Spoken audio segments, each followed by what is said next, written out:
Welcome all to another episode of Brews and Banter. Apparently, Josh is lacking on that delay right now.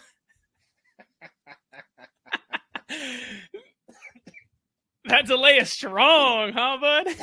Oh, man, you got me going. We're here, man. Match week 3 of the Premier League. We got all the latest and greatest. We got the news. We got the results. We got our thoughts on those results. Oh, and so much more. Some thoughts, let me tell you. Yeah, I mean, today we go through, like you said, match week 3. We got some news, a lot of news. And then, a couple days left in the transfer window. What do teams need? So, it's going to be a busy couple of days coming up. Let's get to it. Tyler, what are you drinking today? Tyler, you mean Targo, bud. Yeah. Don't tell people my real name, man. So I am drinking a brewery out of your neck of the woods. No lie. Nice. Let me get that glare from my light. Yeah. No lie. It is called Red Band Tangerine Wheat. Yeah. Got a sweet fish on the front. This beer is predominantly served at Spokane Indians games. Really? Hence the fish. Is that like baseball or? Yeah. Okay. I think they're an affiliate of the Rockies or something like that. I don't know. Cheap beer. That is a pretty light, refreshing beer, though, I will say. It's very good. I will say that. Not bad. What are you drinking, bud? I'm drinking Arrogant Bastard Ale. Oh. Yeah. Oh. 7. Looks like something out of the Conjuring series there. Right? This is, it's great. It's great. That's all he has for us. Well, give it a try. Have you had this before, or is this your first time? I have, but it's been a very long time, and I remember liking it, but it's also been a very long time, and my taste buds have changed, so. So what do your taste buds think of it today? It's kind of like a punch in the mouth. A punch in the mouth? I don't know if I want a punch in the mouth, man. Well, because it's very, flavor Is it a tongue punch? Yeah. It's very flavor forward. It's very strong on the end of your tongue. I'm trying to see what the... So is it like a little spicy? Like you taste the alcohol? What's the percentage on that bad boy? 7.2. It says true arrogant bastards refuse to be ignorant. Know where your beer comes from. Sounds about right for you, bud. Yep. It's from Richmond, Virginia. Arrogant Consortia. Yeah. Cool. Anyways, Cool. It's a vegan beer. So those of you vegan beer. I don't know if I care about that. I don't either, but I gotta throw it out there. It's really, once you get past the initial taste, it's really smooth, but it's very harsh up front. Like an arrogant bastard who punches you in the face. Sounds terrible. Not gonna lie. Don't want to try that beer. Do not ever give that one to me. Harsh up front. Yeah. It's almost like an IPA up front, but an amber at the end. Okay. Describe it like that next time, and maybe I'd want to try it. Not a punch in the face. Yeah, it's like a punch in the face. In a good way. Speaking of punches in the face, man. Great segue into the Spanish FA and this whole Jenny Hermosa thing going on. Oh, my God. Yeah, but before we get into that, make sure you check out our social media platforms, our Facebook group, our Instagram, our TikTok, our YouTube channel, and our Redbubble. That sweet merch you got on there, bud? Shirts like this, because you can't pause this banter, my friend. Okay, anyway. I mean, I guess technically if you're on Spotify or YouTube, you could pause it, but... I guess so. Not on the live streams, baby. Do you really want to? I don't think so. So, news. Yeah. Spanish Football Federation has called an extraordinary and urgent meeting to pretty much manage the fallout from FIFA's suspension of their president, Luis Rubiales, after an unsolicited kiss after Spain won the Women's World Cup on forward Jenny Hermoso. So can you give us a play-by-play timeline, whatever, of this whole thing, man? Because this is wild. This has just been it is wild. So I'll give you the best I can. So the final was a week ago last Sunday? Honestly, it seems like forever ago. It that does. this whole So thing has Spain been going win the on. World Cup. When they go up to get their medals, the president of the Spanish Football Federation kissed one of their players who I don't. Maybe she was the one that scored the goal. I don't remember. She was not. No, She was not. Okay. Anyways, gave her an unsolicited kiss on the mouth, which is very frowned upon. shouldn't be doing that. Yeah. So after that, many players came out and spoke out against it, pretty much calling for his resignation. Last Friday, he had a press conference and said probably, I think it was like 7 or 8 times, I refuse to quit. You cannot forcefully remove me from this position. So I saw that, and like he was met with cheers. And then Yeah. I found out later that like a lot of the people in that audience were like family members, constituents, people he'd kind of placed there. Mm-hmm. So it's not necessarily the sentiment of the entire organization. It's kind of just him.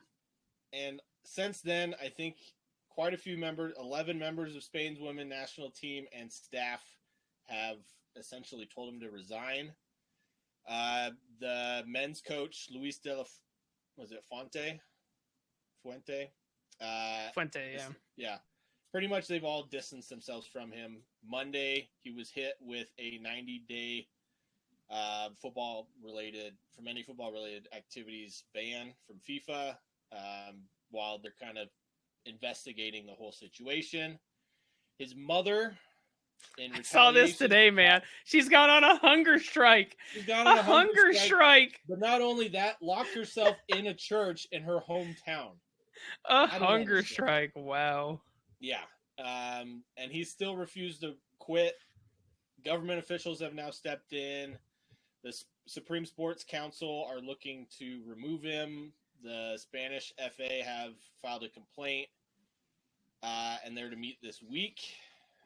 And they've gone as far as even, apparently, other members of the Spanish FA, which this is like very extreme to me, have asked UEFA to suspend all of their club teams from European competitions until he resigns.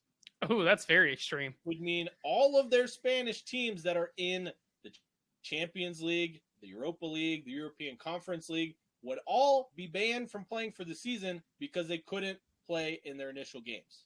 So that's Barca, Real Madrid, Sociedad, Sevilla, Atletico, yeah.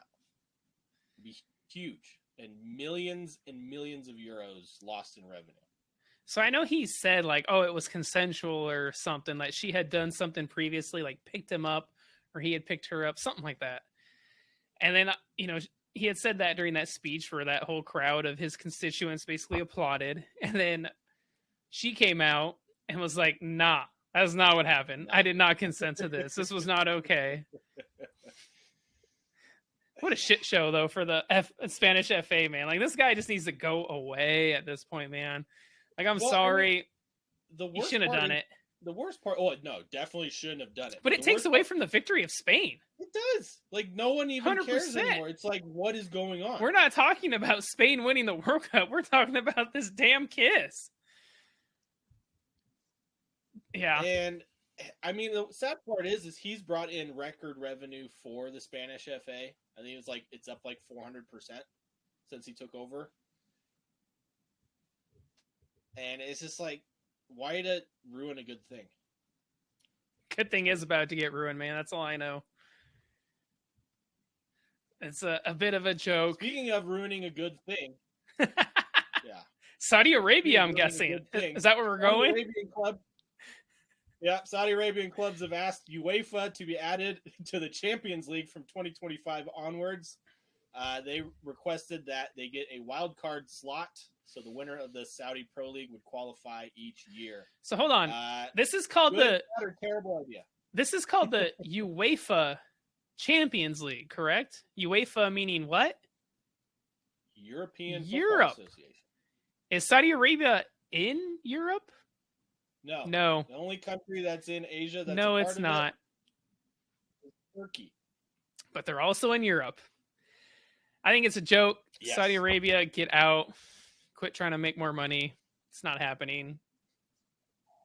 I don't get it, man. It's a joke. It makes no sense to me. It's just they're trying to be like, hey guys, we want to play ball with the big teams because we're spending all our money and getting your best players. Pretty much. Keep the best And players. you're not in the right Get out of region the there. Champions League. Bye-bye. Get out. Speaking of Saudi Arabia, who are they trying to sign? Yeah, Mohammed this time. And he's let Liverpool know of his desire to secure a move to Saudi Arabia, and especially Al Ittihad, according to Rudy Galetti. And according to CBS, they have put forward a financial package worth up to 150 million euros to sign him. So I don't believe whoever this Rudy Galetti is in this Saudi Arabian sports outlets that are claiming that game against Newcastle was his last game. I don't believe that for a second. If you want my opinion, I think he stays at Liverpool. Now, don't get me wrong. If Saudi Arabia came to Liverpool and say, hey, we're going to offer you 150 million for Mohamed Salah. Hey, Mohamed Salah, we're going to give you 100 million a year. Then I think it would be beneficial. But I only think it's beneficial if both Liverpool and Mo Salah want this deal to happen. If both entities don't want this to happen, I don't think it does. The only real reason I could see Mo Salah wanting to go is more religious than anything, not really a footballing sense. Just because, I mean, he's Muslim. It's a Muslim country. Other than that, I don't see any reason why this would ever happen. Liverpool don't But for sell footballing reasons, it doesn't make sense at all. Football suicide for him. Oh, yeah. And he's 31, 32? Somewhere around there. But he's and so don't get me wrong. Like 100 if better than has in previous seasons. So, but like 150 million for a player over 30, Liverpool would have to consider. At this point, we're talking a couple of days to find a replacement, which makes it difficult. Mm-hmm. And so I think this is a bunch of hogwash and don't think will happen. Hogwash, man, new term. With João Felix. João Felix is who they want to replace him, huh? What a downgrade. Yeah. 100%. No. Yeah. João Felix is a good player. But not Mo Salah. Speaking of jokes, because these are all great segues. Manchester United have asked Chelsea about the potential of a loan deal for Marc Cucurella, according to Fabrizio Romano. This is a joke, right? I don't think it is a joke. I saw this rumor. It's because Man United's Luke Shaw is out injured and Tyrell Malacia is out injured. And so they're looking for a left back, man. You got to be so effing desperate to go for Marc Cucurella after seeing his performances for Chelsea. Just go back a couple years prior and look at Brighton, man. Look at his Brighton days. Did all right. Did good. Warranted a big money move to Chelsea. Yeah, well, Chelsea seemed to just be buying everybody, so good or not. Sticking with Manchester United, they are close to signing goalkeeper Altay Bayindir from Fenerbahce for $4.9 million. Fenerbahce recently signed Livakovic. And then Dean Henderson is about to move to Crystal Palace for $20 million, according to ESPN. Good move for Henderson. Good move for Crystal Palace. Yeah. Whoever this Altay Bayindir from Fenerbahce is, can't tell you who he is. Coming in to be the backup. Yeah. Tonana, yeah. I think all parties won that one. With Fenerbahce getting Livakovic, so. Can't believe they got him. I thought he would have gone to a bigger club, if I'm being honest. Yeah, and like 6 months ago. Not now, at the end of the transfer window. Yes. Looks like Monaco are about to win the Florian Balogun lottery for £40 million. Personal terms agreed. Final discussions are taking place, according to Fabrizio Romano.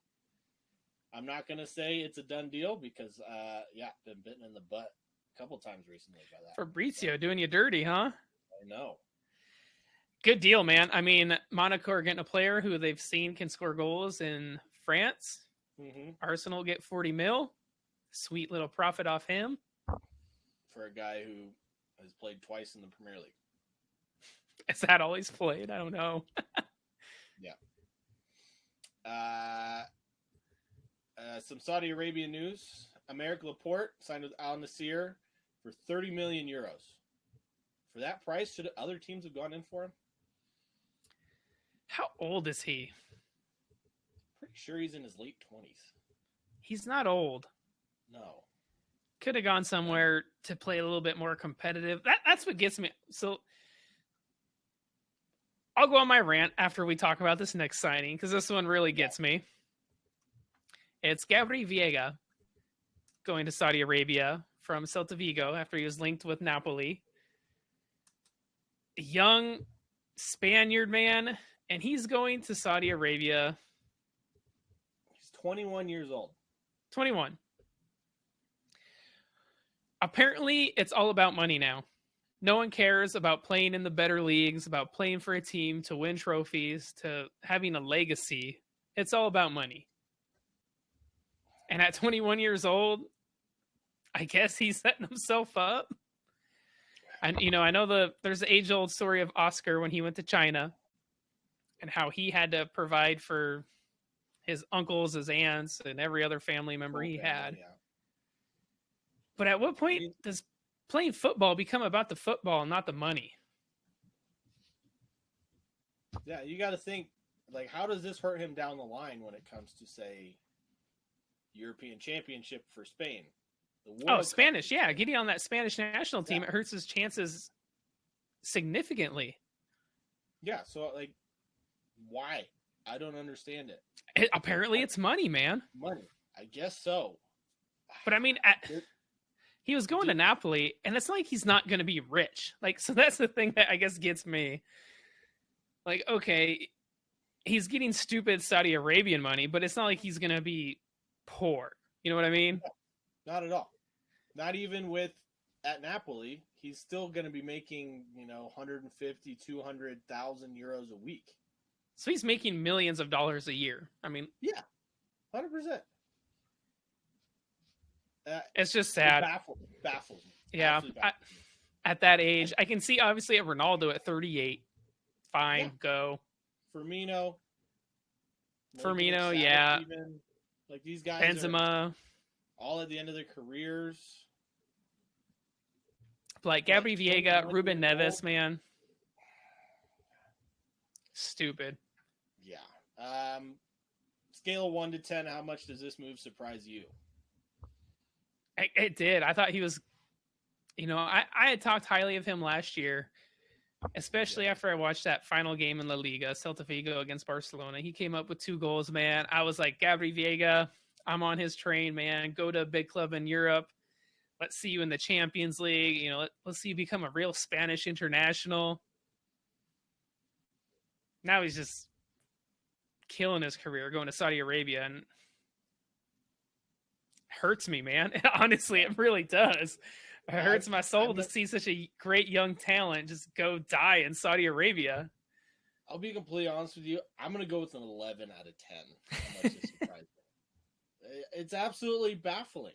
Again, like you said, I don't understand how a player of that much quality, that much potential would decide to go to Saudi Arabia. No matter how much money they're paying you. To be able to potentially get on a team that would win the Champions League. I mean, the team that was coming after him was the team that won Serie A, man, Napoli. It's not like this is, no disrespect to any other clubs in Italy, but it's not like this is Torino. Yeah.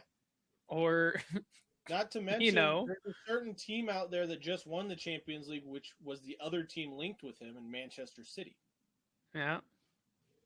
Well, you probably get paid almost as much as you did in Saudi Arabia. Let's be honest. Well, he'll get paid more in Saudi Arabia. At least he better be getting paid more for that move. Yeah, it doesn't make any sense to me. But speaking of La Liga, what else do we got? So Barcelona finally secured a move for Manchester City's João Cancelo. Worst kept secret, yep. Yeah, really, it is. They do have an option to buy him at the end of the loan. I haven't seen the total figure. I would assume it's less than what Bayern had at 70 million. You think that's a ridiculous amount, yeah. Man, it's crazy though. João Cancelo just a couple years ago was, one of the star players for Manchester City. A little falling out with Pep, a little change of system by Pep. João Cancelo doesn't quite figure into it.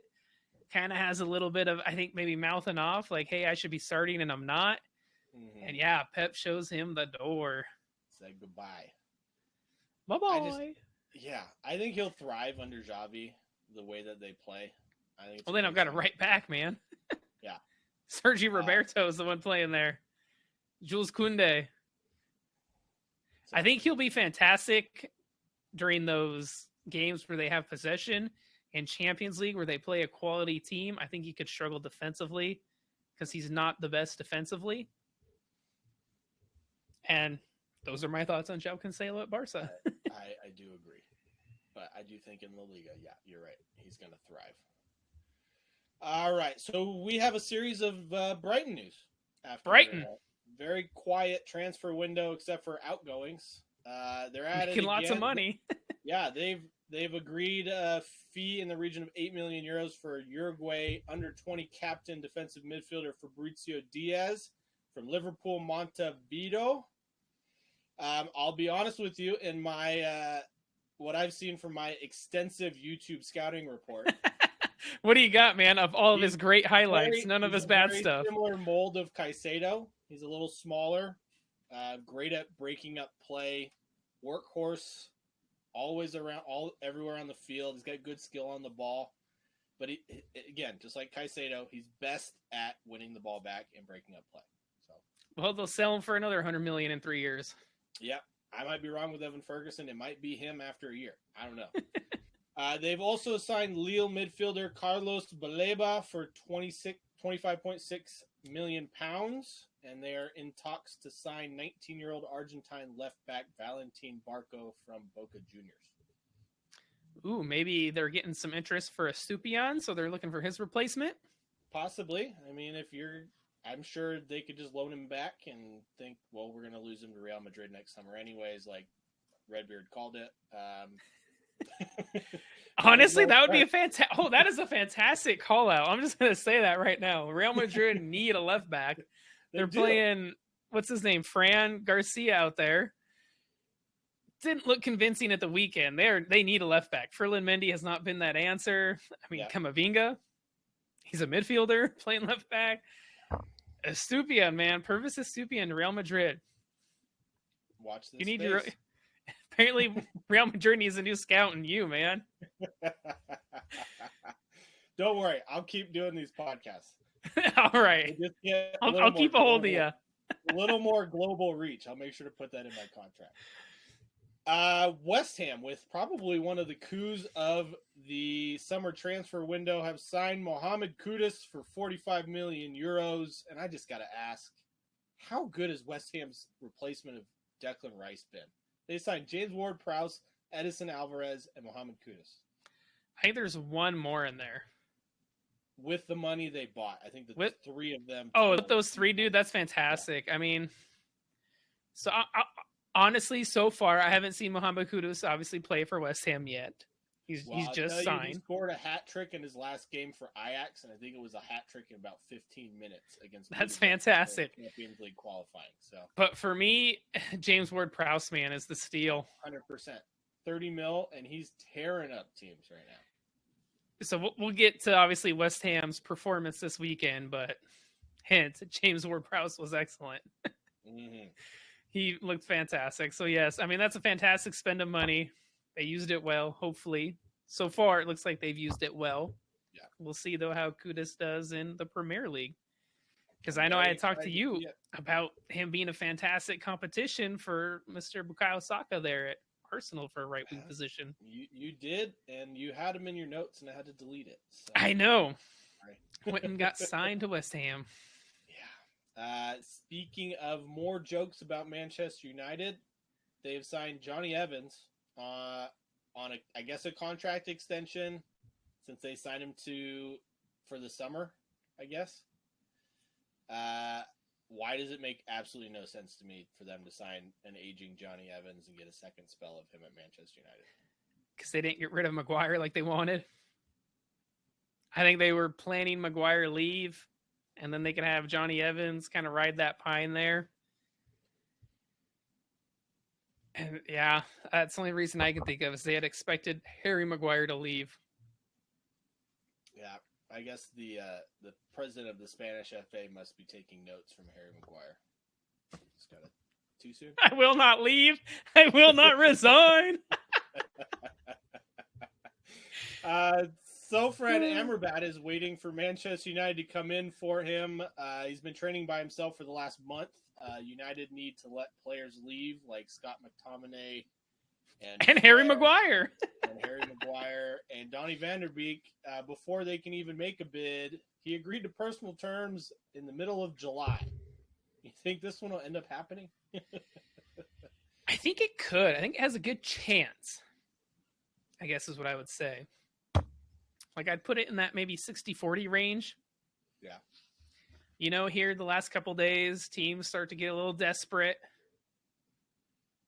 So I think it could happen. And I think it would be a good signing, honestly. I do too. I think it'd be a great signing for United, especially given some cover for Casemiro. And yeah, and we can, you know, I'll get into United's midfield here when we talk about them later, but I think they could use another player of that sort in that midfield. Yeah, I agree. It's just more of, can they get rid of all three of those players? I think if they got rid of two, you know, a Van de Beek or Maguire or McTominay, one of them. You know, I know Dean Henderson's looking to leave here, so maybe that frees up a little cash. $20 million. It all depends on how much Fiorentina are asking, I guess. We'll see. All right. Nottingham Forest are set to propose an offer for Leicester City midfielder Wilfred Ndidi, according to Fabrizio Romano. Do you think he could get back to the player I like that it. we've known? I like that signing. I do too. I rate him very highly. I know he didn't have a great year last year. He's been hurt a bunch, but man, when he's healthy, he is such a great midfielder. He can be for sure a great midfielder on his day. Speaking of great midfielders, Alexis Sanchez. Wingers midfielders, yep. Tomato. He's completed a sensational return to Inter on a short-term deal. I did remember the rumors earlier this summer when he asked to join Arsenal, and Mikel Arteta said no and hung up the phone. So he is, I'm surprised, honestly, he's not in Saudi Arabia, if I'm being honest with you. Same here. With his age and name. I agree. It'd be a very similar signing to Cristiano Ronaldo, just not of the same ilk. So similar to more Firmino, I would say. Your dreams have come true. My favorite player, man, is coming to the Premier League. Your favorite player week in and week out as coming to the Premier League, man. Signed for Nottingham Forest on a loan deal with an option to make it permanent for $11 million. How excited are you for that? Oh, I'm so excited, man. I get to see this guy. Gonzalo Montiel play with Forest. Is that where he's going? Yeah. Right back. Fullback, whatever position he's going to play. I will say he's got a job, though, because Serge Aurier has been playing pretty good there right back. He's been on fire for Forest. Yeah. So I don't think I will see him play much, if I'm being honest with you. I don't think so either. Unless he gets hurt. Speaking of not playing much, Kieran Tierney has been loaned out to Real Sociedad with no option to buy. Bro, how this guy never got a game at Arsenal, it baffles me. Still to this day, I don't know. He wasn't even on the bench for a single game this season. It's like, hey, I'm going to play a midfielder at fullback instead of Kieran Tierney, but whatever. I don't even get it. I think it makes sense because I think he gets to play in a new league, La Liga. Sociedad's not a bad team. Yeah. Still keeps his, hopefully, value up there for Arsenal because I'm guessing they're going to want to move on him. I hope so. And maybe, Real Sociedad are like, hey, maybe we should buy this guy. For $50 million. Yeah. Nuts, then finally, your boy, the Jose Mourinho, Romelu Lukaku dream team keeps on going as AS Roma have signed him on a season-long loan. Yes, my guy. You got to follow your favorite guy with mine. So Romelu, where are you going? Romelu, where art thou, Romelu? Third time Roma. he's been signed by Jose, Inter, Man United, and now AS Roma. At least he knows what he's getting. Yeah, that's true. And because I will say better than Pelosi. You watched so much football this weekend, Targo. Let me hear about some fun games from around the world this weekend. Oh, dude, so much. I think 3 games on Friday, 4 or 5 on Saturday, another 4 or so on Sunday. I'll start with my Friday game I watched. Okay. Well, there was 2 Friday games, so I'll start with both of those. First one was RB Leipzig against Stuttgart, man. Had to watch Leipzig. So they got thumped. I wouldn't say they got thumped, but they got beat last week by Leverkusen. And they beat Bayern the week before. And they played Stuttgart at the Red Bull Arena. Fun fact, Stuttgart have never beaten RB Leipzig at the Red Bull Arena. And they came out flying, Stuttgart, that is. And they were up 1-0 at halftime. And this was a tale of 2 halves, let me tell you. Leipzig came out the second half and scored 5 goals, man. It won 5-1. Just that Red Bull just bulldozed over Stuttgart, and it was a fun game. Good goals in that one. I would recommend a rewatch if you got the time. And then the other game on Friday I watched.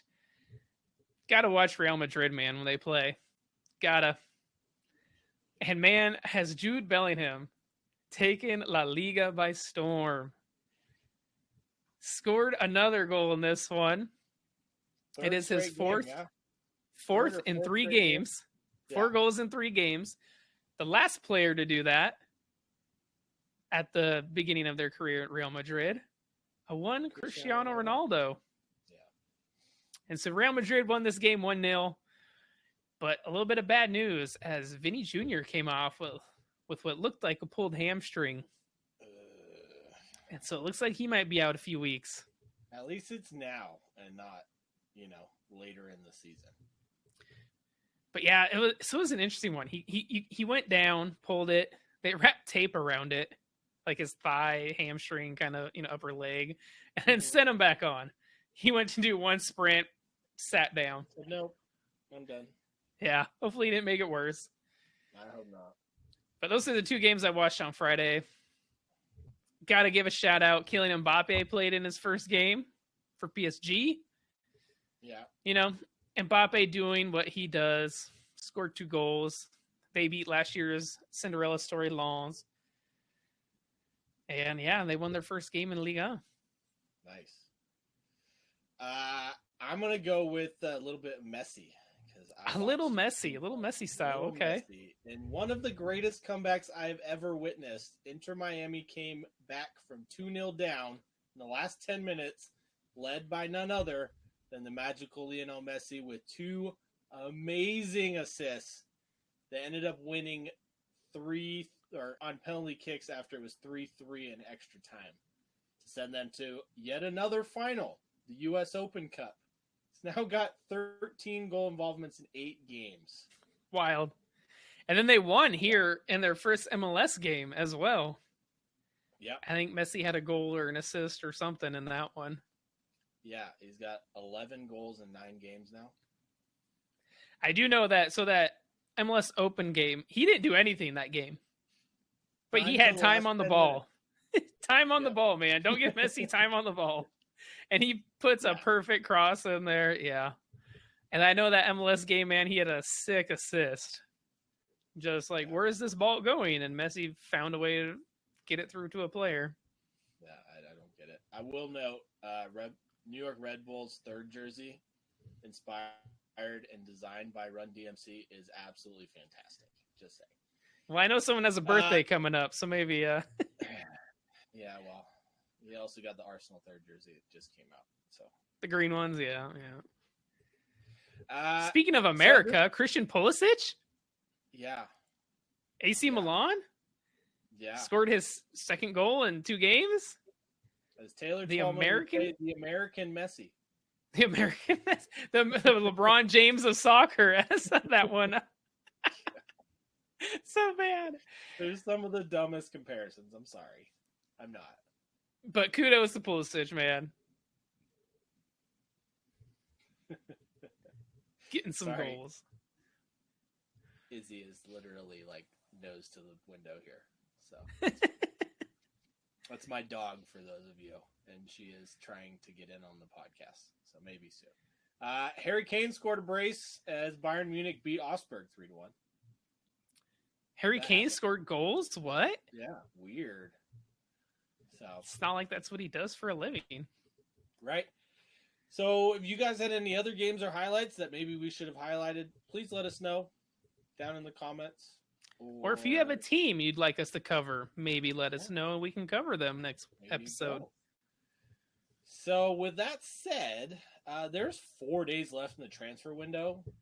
What? When did that happen? It's almost September 1st. So make sure to catch the Rumor Mill on YouTube. Get all your up-to-date transfers, rumors, and we decipher whether or not they're actually, you should believe them or not.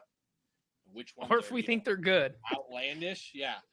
But we're going to be going live on transfer deadline day to see if anyone can get those last-minute deals across the line before 3 p.m. Pacific time is the deadline, or 11 p.m. British Standard Time. So, Targo, I got to ask, what do teams need before the transfer window shuts? Let's start with our beloved Arsenal. What do Arsenal need? That's a tough one, man, because they've spent well, I feel like, in the transfer window, getting a couple midfielders, defender. It looked like they were okay up front. I think if I had to say, maybe a little bit of competition for Bukayo Saka on that right-hand side. I agree. Or cover for Saka. And so I had mentioned Mohamed Kudus. I thought he would have been fantastic. But some other ones, maybe in a Briche Eze, Michael Elise, or maybe been talking about them in Arsenal for ages, and I don't disagree with you at all. I know a player you liked was a Lucas Ocampos. Yeah. From Sevilla. Mm-hmm. Right winger, I feel like could maybe get the job done. Yeah. And then maybe a little out of the box, Takefusa Kubo, winger from Real Sociedad. Tearing it up for them. Previously of one Real Madrid. And so that's sufficient. Those are all great. I feel like that's the position they really need strength in. I mean, honestly, they do have a lot of defenders. Obviously, Timber's pretty much, we'll say, out for a majority of the season now. Mm-hmm. They had Tamayasu red carded at the weekend, but I think they got enough cover at defense where they necessarily don't need anyone back there. And so, yeah, I would look a majority of my, I guess, thoughts would go to that right wing position. Okay. Well, I'm gonna go with that as well.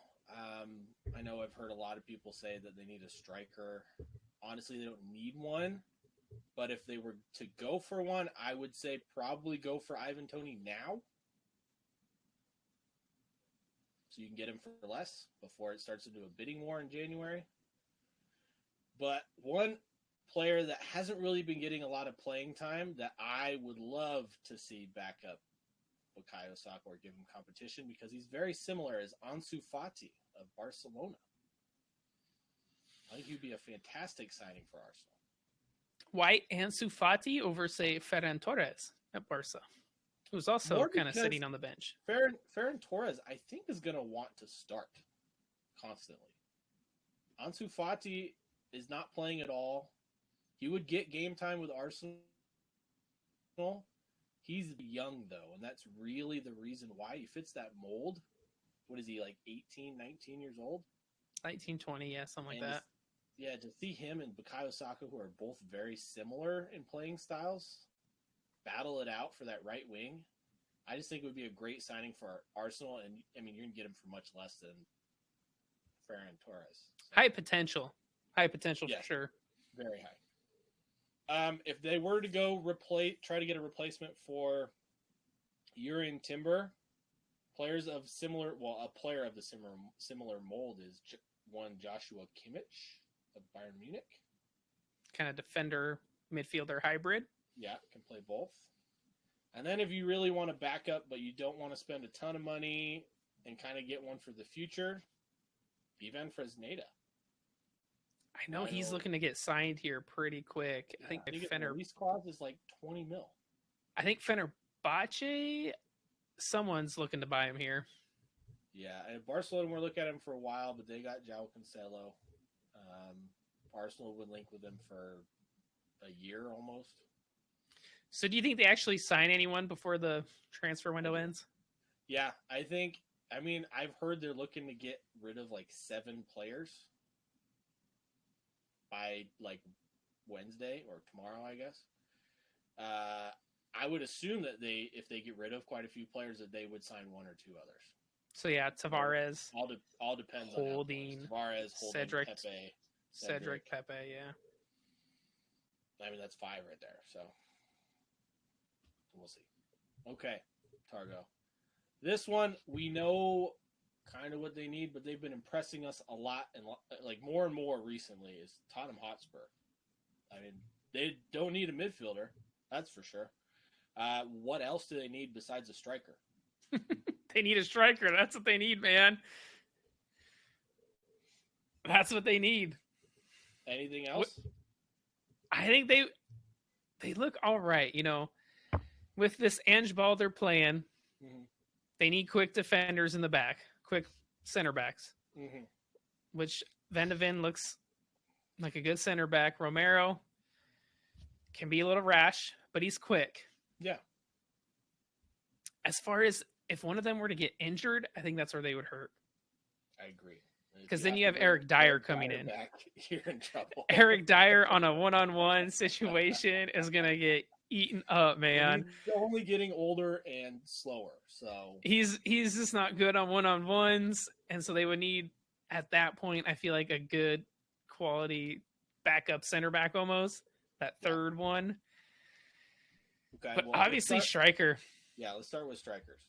Who you got? I mean, we've gone through a whole list on our, was it 2 episodes, last episode? Yeah. Brennan Johnson, Dusan Vlahovic. Your top 2 choices for them to sign, if they could sign anybody. It'd be Kolo Muani. Okay. And Dusan Vlahovic. Okay. How about in a realistic world? They got $100 million to spend. Why is that not realistic? I don't know, because they won't spend $100 million. Well, those players won't cost $100 million. I think you can get them for 80. Kolo Muani probably would. I know Kolo Muani's about to sign for PSG, but yeah, I don't know how, but okay. Financial fair play is a joke. I guess that's it. So I guess Jonathan David, Kolo Muani, or Dusan Vlahovic. Jonathan David's been linked with literally every club under the sun. Why has nobody bought him? It makes me question what's wrong with this game. Right? Like, don't get me wrong. I've watched him a handful of times for Canada. Honestly, a couple, 2-3 games for Lille. He's not terrible, but he's also not. It's going to be tough, man. Like, whoever you buy is going to be compared to Harry Kane, who was fantastic. One of the best in the world. The greatest player Tottenham's ever had. There you go. Greatest player Tottenham's ever had. Yes. That is who this new number 9 is going to be compared to. But right now it's Richarlison, and that's who's getting compared. And it looks terrible, man. It looks bad. But I will say with this Ange Ball, Richarlison is not as much as a liability because these goals come from everywhere. Mm-hmm. And so you're not relying on him to score the goals. Yeah. Okay. So, yeah. Vlahovic, Jonathan David, Kolo Muani. Those are your 3 picks.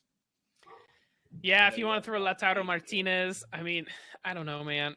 They just need a striker. They need to move on to Richarlison. Richarlison is not the guy they're looking for. That's all I can say. But, I mean, they did spend big money on him, so I assume they want to at least give him a chance. So I was thinking more a Callum Wilson per se. I think he'd leave Newcastle. I mean, right now he's pretty much the backup to Isak. Alexander Isak, yes. Would he leave Newcastle? I don't know, but it's worth a try. I mean, he's technically the backup to Harry Kane for the England national team, so why not? Otherwise, I agree with Kolo Muani. He's the closest thing to Harry Kane that they're going to be able to get. I don't think he's that close. Harry Kane dropped deep. I don't think Kolo Muani would do that for that Tottenham team. I think he'd be more of a drop. I don't think he would drop as deep, but with this new midfield setup, I don't think they need to. No, he wouldn't. James Maddison. So, but he does create a lot, and he does score a lot, as he did for Frankfurt last year.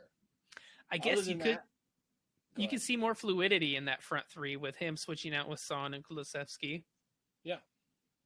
I'll be honest with you, I just think Richarlison's lazy. I just don't think Richarlison's that good, man. I'll be honest. But I think his number one problem is that he's lazy, which makes it more apparent that he's not good. I don't think he's lazy. I think he's a hustler and he'll try. But I just don't think he's that good. He's kind of a bulldozer in there to go ruffle up defenders and cause issues. But as far as his skill-wise, I don't see it. I mean, don't get me wrong. He scored a fantastic goal for Brazil in the World Cup, but off of a poor touch. I would be good for Brazil. It was a poor touch. I mean, let's be honest. Yeah. I mean, other than that, I mean, the window is not like there's not a lot of world-class strikers that you could just go out and buy, even for $100 million. I mean, players that are less than world-class, you got Patrick Schick. I mean, he's been tearing it up for a little bit. He's injured right now. You get Matthias Tell, maybe on loan from Bayern Munich with an option to buy. It's not I don't think that's a good solve, though. I don't need. He'd almost be backup to Richarlison. Yeah, I just again, like you said, there's not a lot of players out there that you could just go out and buy. As far as strikers go, without getting outbid by all the other teams that are going. They should have went and got Victor Boniface. They should have. Good on Bayer Leverkusen. They don't listen to our Redbeard scout here. Otherwise, they would have known. They don't. Okay. Likelihood Tottenham Hotspur signs someone before the end of the window. You don't think so? Not very likely, no. Okay. If you could put a percentage on it. 35. Okay. I think personally it's probably closer to 45. Like almost 50-50. But I think you're onto something because Daniel Levy's a cheap ass. And speaking of cheap asses, you got the Glazers at Manchester United. They need to sell Man United.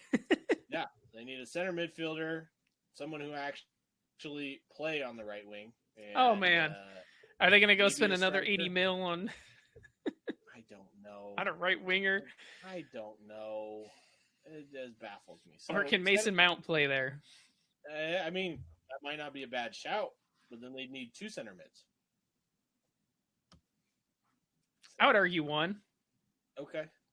So, as for center mids, who are their realistic options that you think would be good for? Realistic, not dream. Okay. Yeah. Dream options would have been that Frankie de Jong, but so for an Amrabat, who we talked about, not a bad shout. Not a bad shout. Another one to sit there next to Casemiro, who I'm going to talk very highly of this player in this episode, is João Palhinha. Yes, and it's been more than a year that he's been tearing it up. So as far as central midfield, if you want to buy I don't think they'll buy a right winger. I don't. No, I don't. I don't either. That's more of a I think they need one. It's because you have a agenda against Sancho and Antony. I really don't think Sancho is a bad player. I think he's in a bad headspace. And I think Antony is just a bad player. So, but kind of out there options, maybe a Brais Mendes from Sociedad. Yeah, I was Ryan very high on him Gravenberch last year. He's from Bayern Munich. I didn't put it in our notes, but rumor has it that Bayern Munich want to sign Scott McTominay, and they're going to do a swap loan deal for Gravenberch, going the other way. Scout Targo already on the scene, I wanted man. to save it until you said that. Look at you on your way better after that. Fabrizio Redbeard here on it. More like I listen to everything Fabrizio Romano says, and I just relay it. Him and David Ornstein, man. Yeah, they're great. Okay, so Gravenberch, Riaz Mendez, those are great signings if they were to get them. I would say Gabri Viega, but he kind of went to Saudi Arabia, so I'll take my hit with that one as you took yours with Mohamed Kudus. Delete. Okay, so I kind of went outside the box for them. One, I don't know if you've seen him play much. Manu Kone for Borussia Mönchengladbach would be a good signing for them. Czech Doucouré. Okay, Doucouré, yeah. One they've been linked with before, Amadou Onana, Everton. I'm sure he's dying to leave them. A former Arsenal player and Ismail Benacer, AC Milan. I think AC Milan want to keep him. I think so too, but it is Manchester United. And then I would want to keep him if I'm AC Milan. Filip Kostic. Okay. Would be my last one. I think they're Doucouré. all realistic targets. I think you're right. They'll probably go for Amrabat. It's just been Amrabat, yeah. I think Doucouré could make some sense. Yeah, I mean, he's a fantastic midfielder, plays on a terrible team. He can both play the 8 or the 6. And he's Premier League proven, which is the most important thing. Yes, sir. So, likelihood they bring in a midfielder before the end of the window? I don't think they do. Wow. I did not expect that answer. 15% chance. Wow. I'm going to go 85% chance. So we're on the opposite spectrum here, man. Yeah. Yes.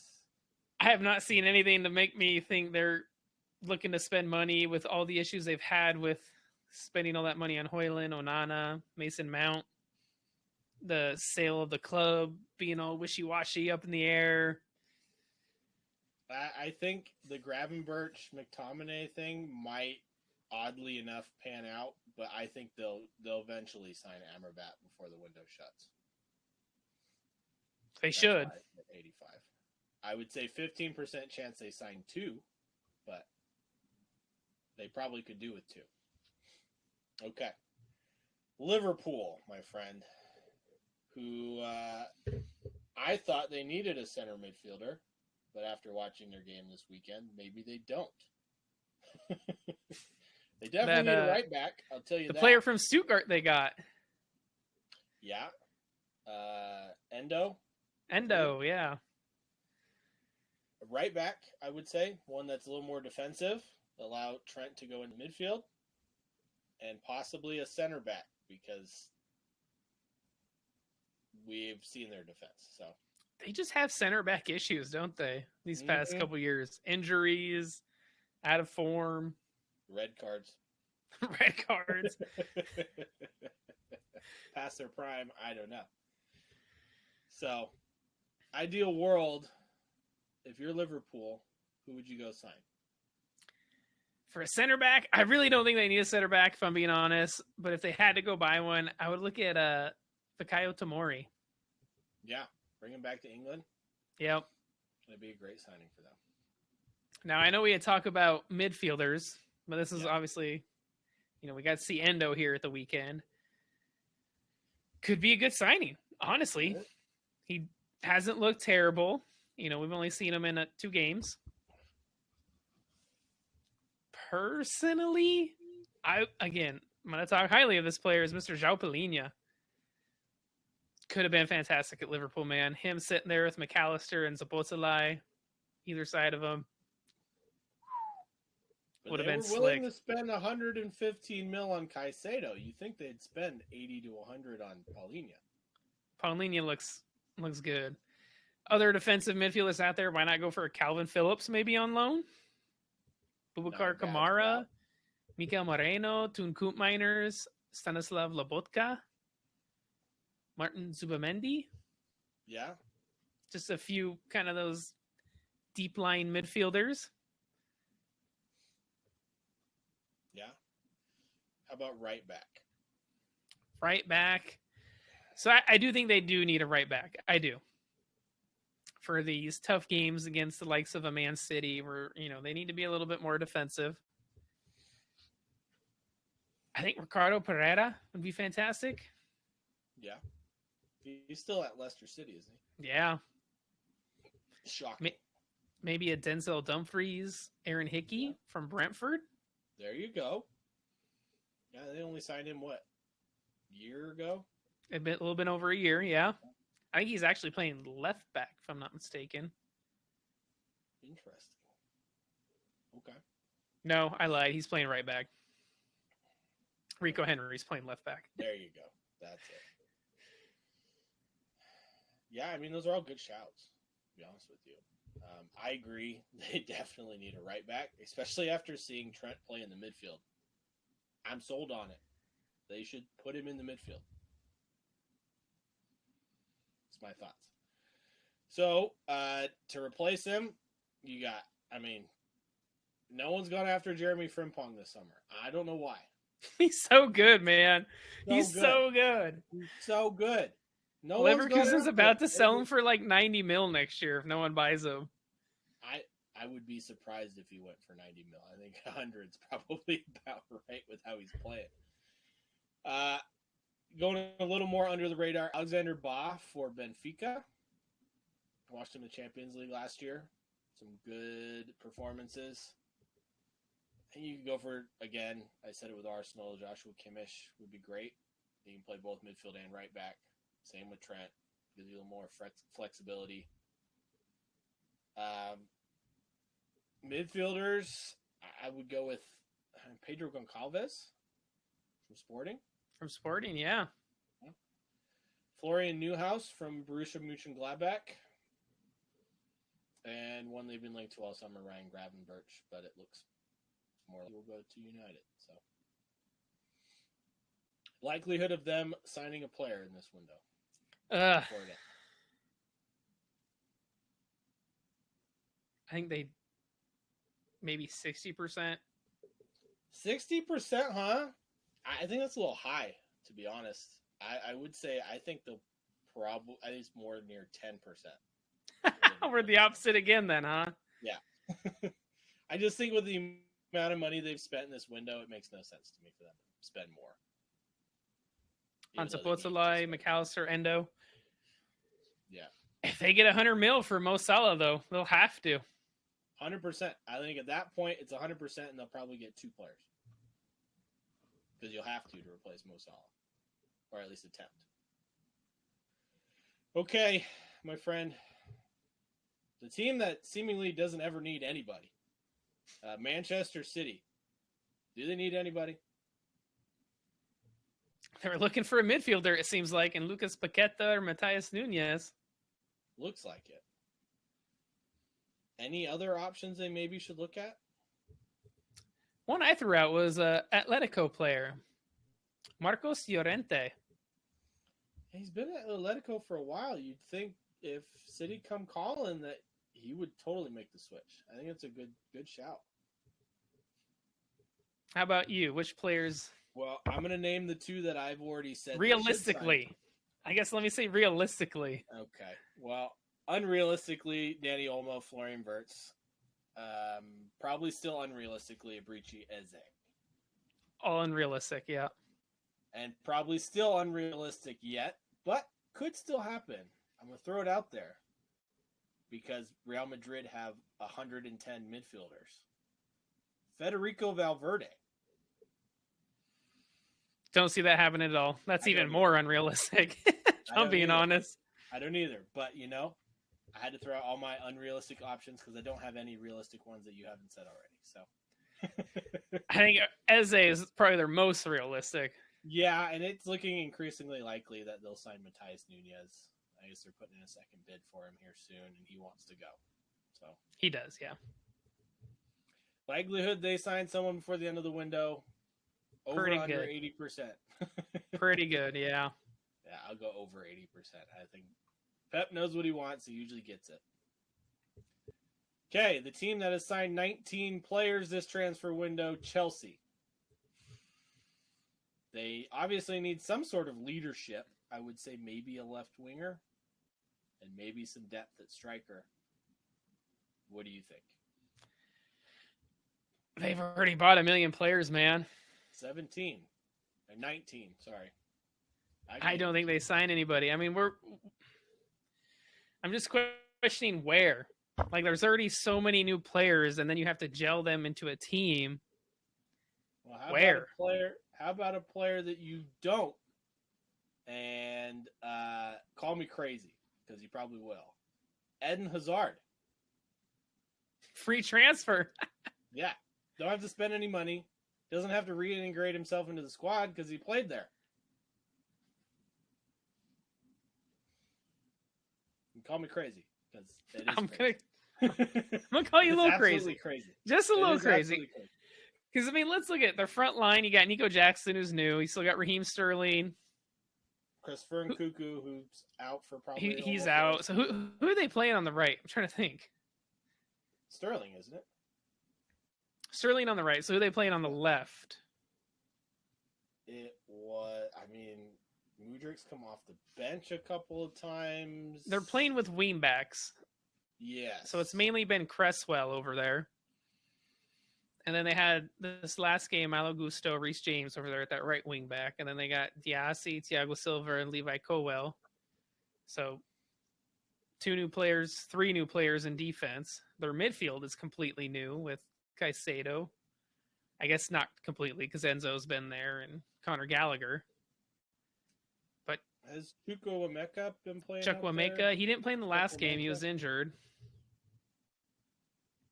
Other than that, I'm looking at their roster right now. I mean, Mudryk, that's really it. So I guess, yeah, in their formation here, it looks like Enzo and Raheem Sterling behind Nico Jackson, but because they did play with a back 3 and then wing backs. And we'll get to their wing backs a little And bit. honestly, on the right, I liked Maduake, if I'm being honest with you. Yeah. Last season, I thought he was a little bit of a bright spot. So I guess, and we know Sterling can play on both sides, so maybe a right winger. I don't know. I don't think they'll sign anybody. If it is, it's going to be some $2 million signing from Uruguay. I don't know. Yeah, it will be someone young and on a 7-year contract, or who gets loaned out immediately. 7 years, yeah, and we never see play. Yeah, probably, because that's what it seems like. Okay. Likelihood they sign 20th player before the end of the transfer window. Might as well make it an even 20, right? Yeah, why not? What the hell? Yeah, I don't get it. Okay, Newcastle. I want to say a lot of words, both good and bad, but for the sake of time, do they need anybody? Maybe some competition for Miguel Almiron on the right wing. Other than that, need? Probably not. Want? Maybe a left back? Didn't they just get Livermento? They did it. Or is he right back? And then Lewis Hall. Oh, that's right. They did get Lewis Hall. So, yeah, if you want to talk right wings, I'll throw out a couple of Premier League players in Jared Bowen and Brian Mbomo. Combining their names there. Bowman. Jared Bowen and Brian Mbomo. Yeah. I mean, I don't think you're going to Newcastle get Mbomo off of that Brentford team. Jared Bowen's a good shout, though. However, I mean, I would think he would start over Almiron, to be honest. I would too. I love Jared Bowen, man. He's on fire right now for West Ham. As far as me, I would go with someone who impressed you last season, Domenico Berardi. He's not going to leave Sassuolo. Okay, well then I'm going to go outside the box to someone most people haven't really heard of in Isi Palazon of Rayo Vallecano. Okay. Yeah, speedy winger, great on the ball. It's a bit of a raw talent, but I feel like that's kind of what Newcastle need right now. So, likelihood of them signing someone before the end of the window. 50-50, maybe 40. Yeah, not as likely. I'm going to go 25 because it could go either way, but more or less likely. Okay. Quarter. Anyone else? Let's move on to this weekend, man. We've already been on here a while. Let's fly through these games. Okay. Let's start with Friday's action. We had Chelsea against Luton. Chelsea won 3-0. Our talking points, most money against the lowest spent on transfers. Which one prevails? It's obviously most money. They won 3-0. Will Chelsea's new look midfield finally click? Kinda. Honestly, it was their right side that clicked, and Raheem Sterling and Malo Gusto. God, how good is Malo Gusto? They looked good, man. I don't know if it's Luton is not very good on their left side, or Malo Gusto was just that good, and Raheem Sterling was that good. But that right side, I think Raheem Sterling looked like the old Raheem Sterling. I agree. That was one of his best goals he's ever scored for Chelsea. I think it was his first one, if I'm not mistaken. Nico's? Yes. Oh, no. Raheem Sterling's first goal. This year? Yes. I was saying it was one of his nicest for Chelsea. Oh, yeah. He went around those defenders. Nico Jackson scoring his first goal. I know we didn't really cover it because of someone's unfortunate health issues, but I did call Nico Jackson's first goal in this one, so I'm just going to throw that out there. Gotta get that out there, huh? Yeah. This is a good game, though. Like, I will say Luton were in it. Luton, it was 1-0 going into the second half. Luton started to go for it. What's funny is I was watching this game. It was about the 60th minute. I'm thinking, man, this is an open game. Luton are going for it. They're pressuring more. But at the same time, I'm like, Chelsea looked too good, man. They're going to get another goal here. Sure enough, I think it was 3 minutes later. Sterling got his second goal. I was like, there it is. There it is. Yeah, and then he provided for Nico Jackson with, I would say, is a fantastic assist, especially beating his defender after that ball that Malo Gusto played to him. Yeah. So, we both picked Chelsea. Chelsea won. We both picked Chelsea. I know Chelsea fans are flying high right now, but don't get too excited. It was Luton. It was Luton. You lost to West Ham and you tied Liverpool. Let's see what the next game brings, shall we? Shall we? Okay, next up we had Bournemouth and Tottenham Hotspur. Tottenham Hotspur and Ange Ball, their midfield looks so good. They won this one 2-0. I was going to say, would Tyler Adams make his debut for the Cherries? He didn't because he's still out injured, unfortunately. But could Bournemouth's midfield stifle Spurs's? And the answer is no. No. Not even a little bit.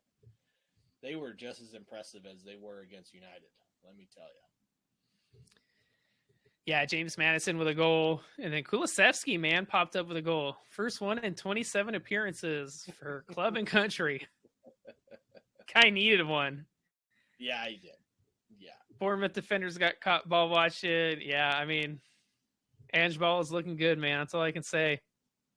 I will say, this is going to be a bit of a bold statement, and I don't think you'd ever hear it coming out of my mouth, or at least don't think you would ever. Spurs might have a shout for the best midfield in the Premier League, or one up.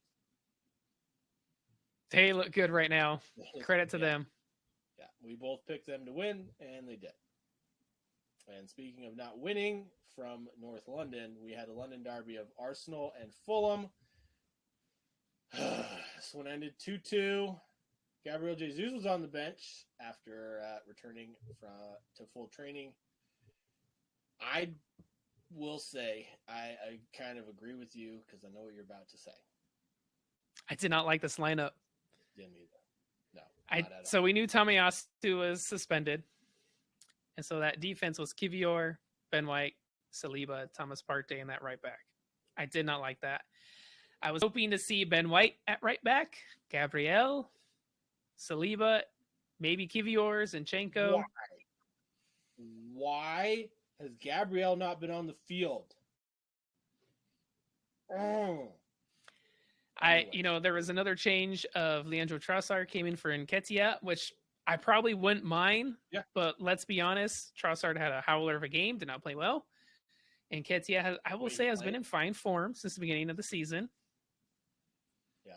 But Havertz, man, that's kind of the big question. That's $70 million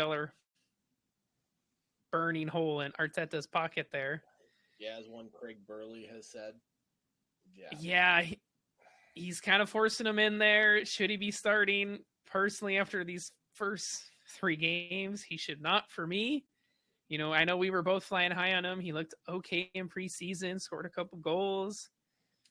He does not look good. Where every point matters, especially when you're going up against a team like Manchester City, as we found out last season.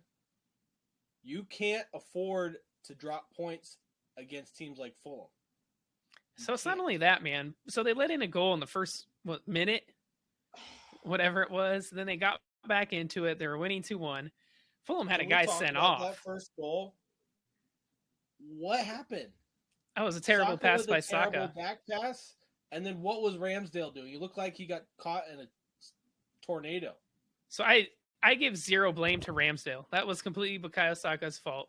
I understand that, and yes, you are 100% correct. But the fact that Ramsdale went the opposite direction.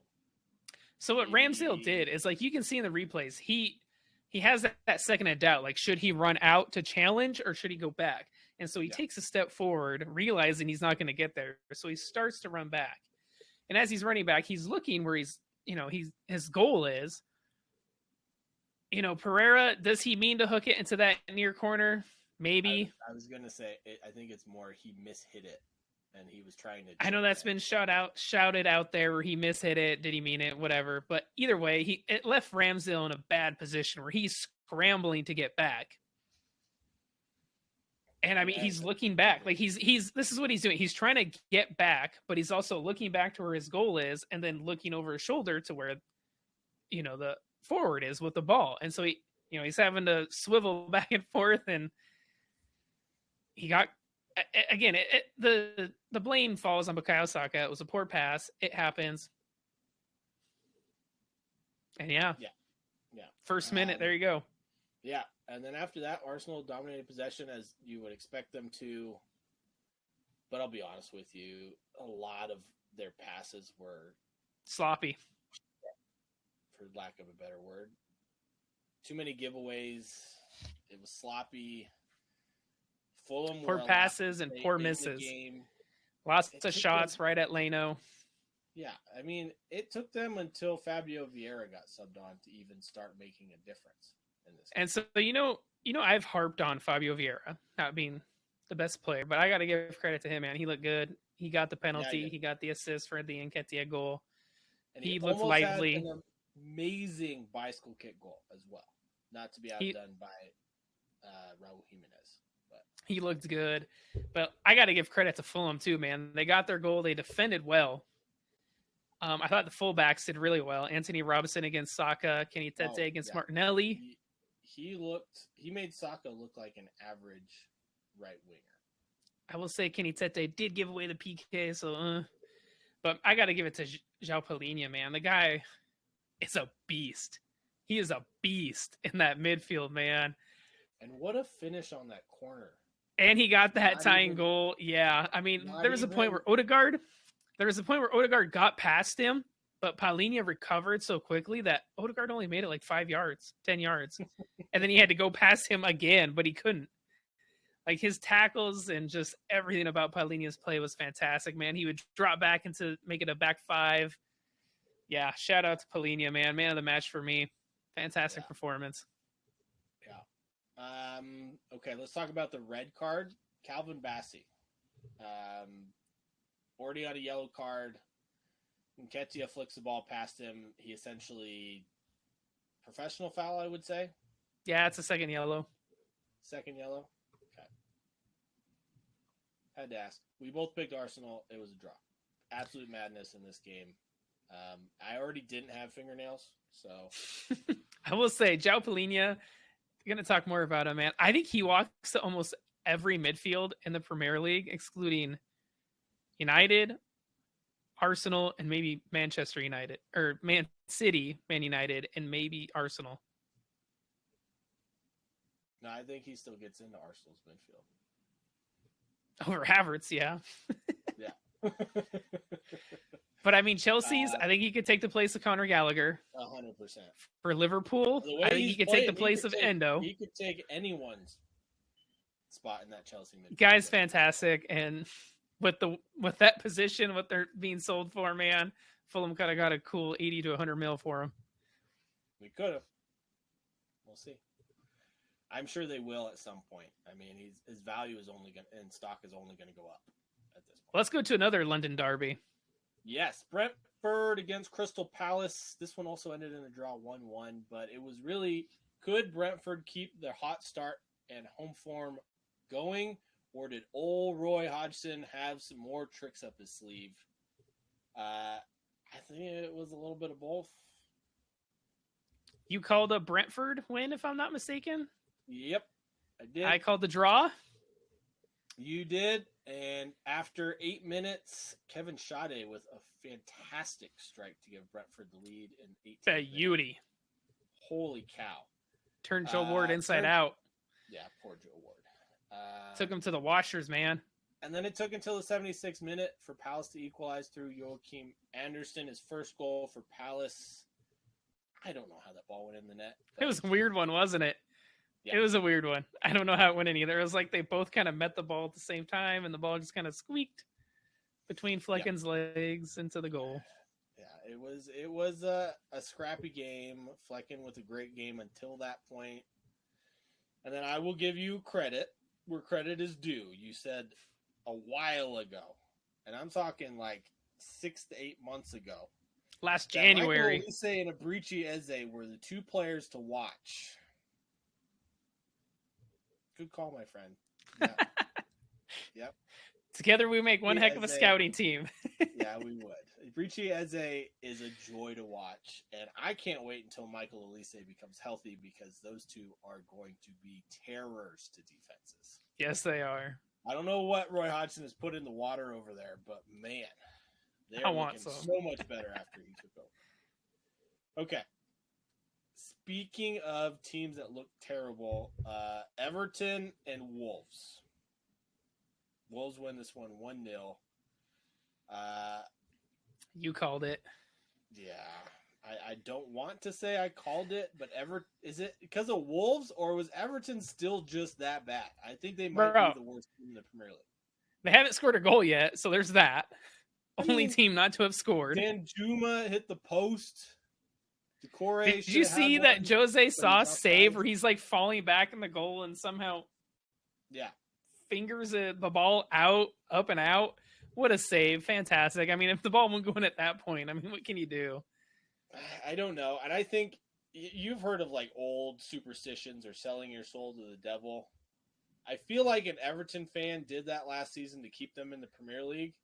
And now this season, they're paying the price. It does not look good for Everton right now. I know they just signed a forward from Udinese. I think it's Beto. Yeah. Mm-hmm. We'll see what he can do, but because they need goals, man. Obviously, 3 games, no goals. That's not good. Yeah. Wolves, the only person that scored the 1 goal, Sasha Kalinic. First goal for Wolves after being out over a year through injury, so fun to see. In the late winner, too. Yeah. 87th minute. See how much it meant to him. Those are the moments that we play football for. This next Okay, game, man, it had a lot happen in it. Oh, Manchester yes, United and Nottingham Forest. Yes, we did. Holy cow. This game from beginning to end was entertaining.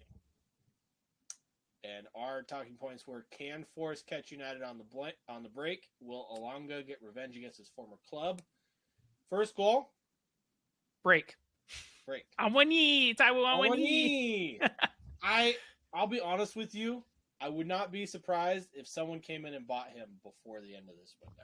I don't think before the end of the transfer. Scored in 7 straight games. And in those 7 straight, he's got multiple goals inside of 2 minutes. And then in 4 minutes, Forest got their second off a corner. So United down 2-0 after 4 minutes. Hilarious one as a corner goes off Willie Bolly's face and into the goal. I want to see the slow motion picture of his face when it hits him. I do. I haven't seen it yet. But. Eriksson got one back for United, but I'll be honest, to this point, they look poor. So I will say they dominated possession, but they didn't create much. And then it was good to see Marcus Rashford out on the left wing versus through the middle. They had Anthony Martial through the middle.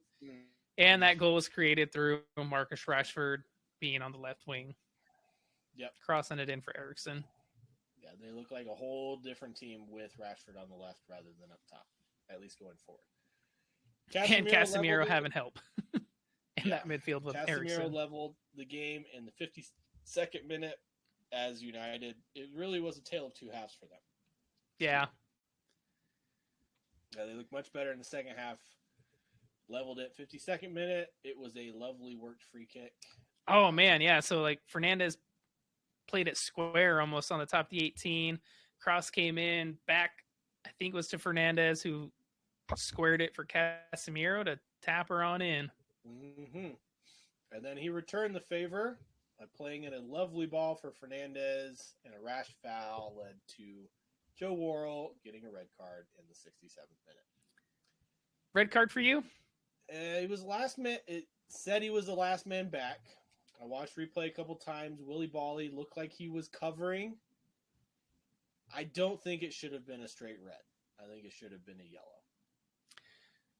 So here's what I would argue is I do think Fernandez, like Bally is pretty far away from him. And so Fernandez, don't get me wrong, he has to have a nice touch from this cross to trap it and control it and then get a shot away. But if he has a nice touch to trap it, he's through on goal for a shot. Bally's not getting there. No, I don't think so. But he's technically not the last man back. I would say he's through on goal, though. Yes, 100%. And so I think that's the rule, is he's through on goal and has a shooting opportunity. I mean, yes, I've seen red cards given for less. I've also seen yellow cards given for the same thing. And so that's where I agree with the ref. Okay. I still think it should be a yellow, personally. But, I mean, as we've seen, the refs are going to be very card happy this season. So, I think it's just going to be... We have seen that, yeah. Sign of the times. Things go from bad to worse as Danilo was judged to have tripped Rashford, giving away a penalty less than 10 minutes after the red card. Was it a bit rash? I think it's a foul. There's contact. It's not like on the foot. It's like on the knee, kind of hip area, but there's contact. And you know, as well as I do, when you're running quickly, any little bit of contact on your knee, hip, that throws you off and you go down. So for me, Danilo looked like he pulled out of the tackle. But there's contact still. It's not quite similar to the contact of Thomas Partey on Abrici Eze last week. Well, no, because that one, Eze is running at Partey, whereas this one, they're running side by side. Yes. And that's where I think it's a little harsh, is because they're more side by side. So it looks, before you watch it slow motion, it looks like more of a 50-50, and they get tangled up. Watching it on a replay, you're right. There is contact first by Danilo. To be honest with you, it could have gone either way. If that's you, that goes down in the box fan. You're calling for a PK. That's all I know. Well, as a competitor, yeah, I'm gonna call for everything. So, As a forward, that's what you're saying. yeah, you're right. You're right. Yeah, Fernandez stepped up, put it away. Fantastic comeback by United. I had originally wrote my question as, "Are United the new Spurs?" Kind of looked like it. Roy Keane thinks so. I kind of agree with him. Not yet. Too early. 3 games Spurs are in. Come on. Spurs, so I'm not going to give them that moniker right now. They're not that far off. Anyways, I called a draw, and it was the draw that almost was because you picked United. You got this one right. Congrats, my friend. To one that neither one of us got right, Brighton and West Ham. Would Brighton continue their free-flowing attack, or would West Ham prove a stern test for the Seagulls? Clearly they did, because West Ham won 3-1 in this one. And Brighton had pretty much all of the possession. I'm pretty sure at one point I saw they had like 300 passes, and West Ham had 17, and West Ham were winning. So, yeah, man. So, West Ham won with 20% possession. Yeah. That's how it went. It's insane. First half, they pressed, caught a mistake from I think it's Webster, Brighton defender. Mm-hmm. And James Ward-Prowse, man, new signing, Premier League proven guy, gets his goal and assist here. Mm-hmm. And 1-0 at halftime, and then it was just counterattack. Yep. I will say, though, that this Jared Bowen. Dude, that second goal by Jared Bowen, man, if you go back and look at his first touch, dude, it's a messy first touch, man. This is a Messi-esque first touch with that left foot, and it is dead on the to ground set him up. Like, that's not easy, man. He made it look so easy. That is not easy. And it was just a beautiful first touch, sets him up, so he just has to shoot, scores. It was beautiful. My jaw hit the ground when I saw that. It was just that first touch, man. Sublime. Absolutely sublime. Kyle Antonio got West Ham's third before Brighton got a consolation goal in the 81st through a wonderful deke by Antonio scored in the 81st minute. Deked Pascal Gross, and it was pretty great. Fantastic dummy. Yeah, this game kind of reminded me last year of that Everton-Brighton game where Brighton dominated possession and Everton counterattacked, and they won, was it 5-1 or something like that? Something like that, and they just couldn't stop. Like, everything they touched turned to gold. It seems like this Brighton team, that's their Achilles heel, getting caught on the counter. Mm-hmm. Yeah, I will say Antonio and James Ward-Prowse, fantastic going forward, but I don't want to overshadow Areola in this one. He seemingly was everywhere. Goalkeeper, yeah, he played well. He did. How good was David Moyes' game plan, though? Planned to perfection in this one, man. Yeah. That would be exactly how he wrote it up. If he can do it for the whole season and keep coming up with game plans like this, they're going to cause a lot of teams a lot of problems because of their two new signings. James Ward-Prowse. Believe it or not, on Saturday night, they were top of the table. They were at one point. At one point. Next up, we had the battle of the, I don't want to say Clarendon Blue, but pretty much. The same jerseys, pretty much. Burnley, Aston Villa.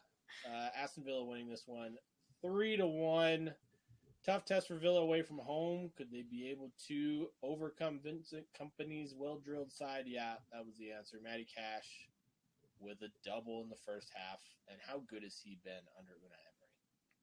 Dude, a lot of players played well in this. Matty Cash, Ollie Watkins, John McGinn, man, I got to give a shout out. He, in hockey, how they have the assist to the assist. Mm-hmm. That was him in this game, man. I wish they would do that in football. He was breaking the lines, making it so those goals could happen. Musa Diaby with a goal and assist in this game. What a signing, man. What a freaking signing. Holy cow. The fact that they pulled that off, I still can't believe it. I mean, Ollie Watkins, same thing. Great game. Their new signing, Nicolo Zaniolo, came in. substitute. Could have had an assist if he wasn't so selfish, but he looked good. Yeah. Villa, nice skills, build up, movement. We picked them to win. They did. And then the moment that West Ham were no longer top of the table, Sheffield United, Manchester City, and I'll be honest, I think we both thought this was going to be a blowout because our point was really, did the Blades even stand a slight chance in this one? And they almost thought so. We did not. They did, man. I watched this game, and this was an interesting one. So Man City went up 1-0, and then when Sheffield tied, I was just like, no way. Like my jaw just hit the floor, and I was like, I was rooting for Sheffield at that point, man. They defended so well. They got their goal. But then Man City had pretty much been playing that whole game in second gear, and they were like, oh, we're going up to fourth. Yeah. Went up 2 gears. Pressure came on. Got the goal. The man who essentially is taking the spot of Gundogan for just clutch goals scored, Rodri, with the winner in the 88th minute. Yeah. It was. It's City, man. What else can you say? So they played well the first half, defended fantastically. They even got a PK. Erling Haaland missed a PK in this one. And then the inevitable happened. Haaland got his first goal. Jack Grealish, fantastic little cut, chip ball across the goal. Haaland's there to head it in. But man, what a fantastic finish by that Sheffield player.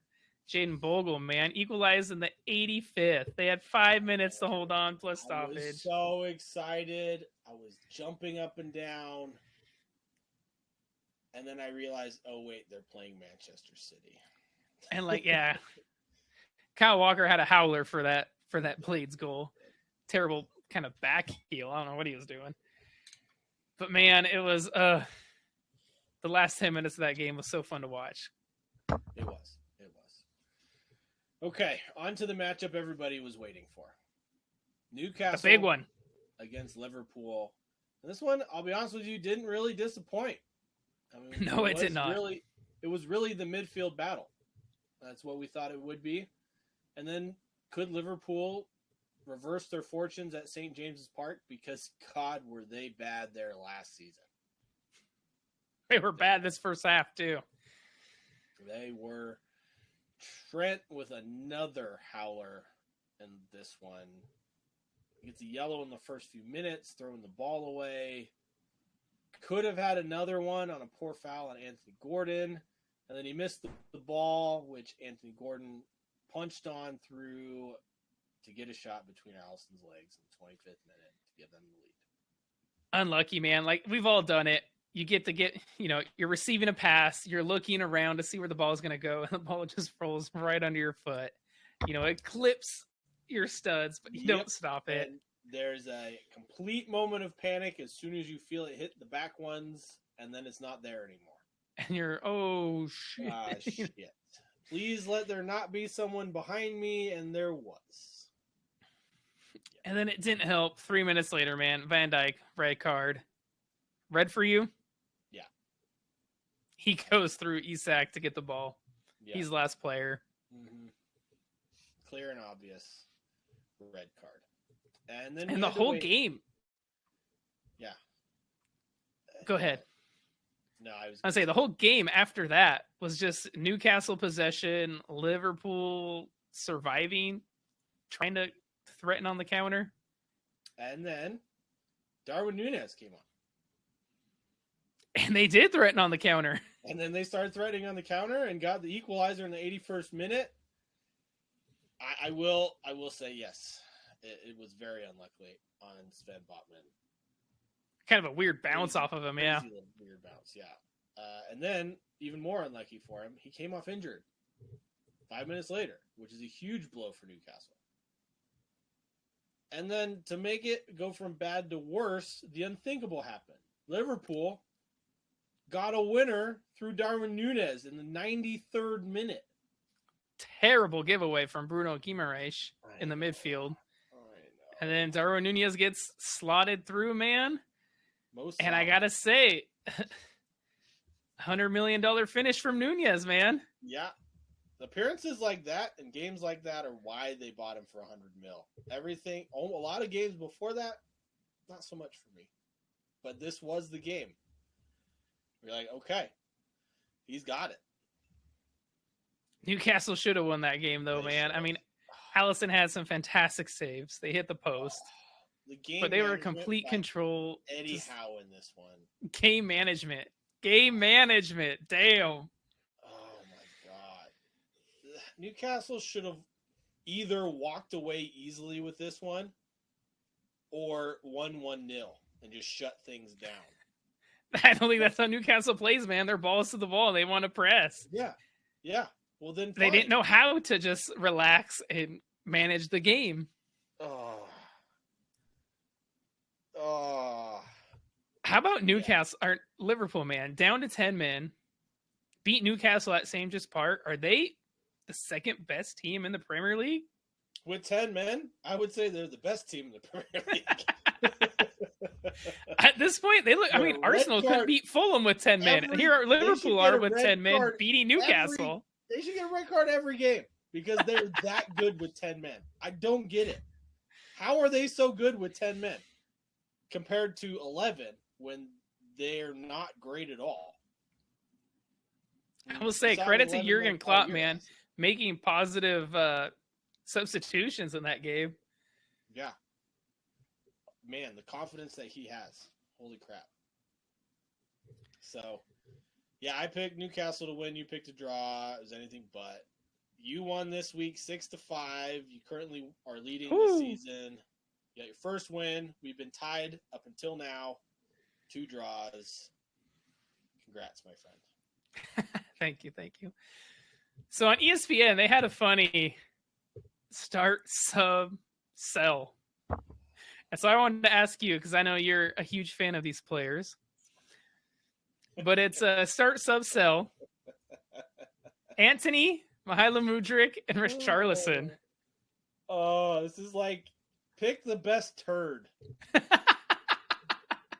out of 3. Which turd would you most want to swallow? Which turd looks best out of all 3 shits? Let's be completely honest. I'm probably going to start Mudryk. Well, this is where it gets hard for me. I will probably bench Richarlison and drop Anthony. You're selling Anthony? Yes. You have an agenda. I can get more money for him than anybody else. You have an agenda, man. So I'll tell you mine. It's because Richarlison at least. Okay, you flip a coin. I can pick Richarlison or Anthony. I just think with Richarlison, he's really bad. His attitude sucks. Anthony's attitude is worse. And he's even more one-dimensional than Richarlison. So,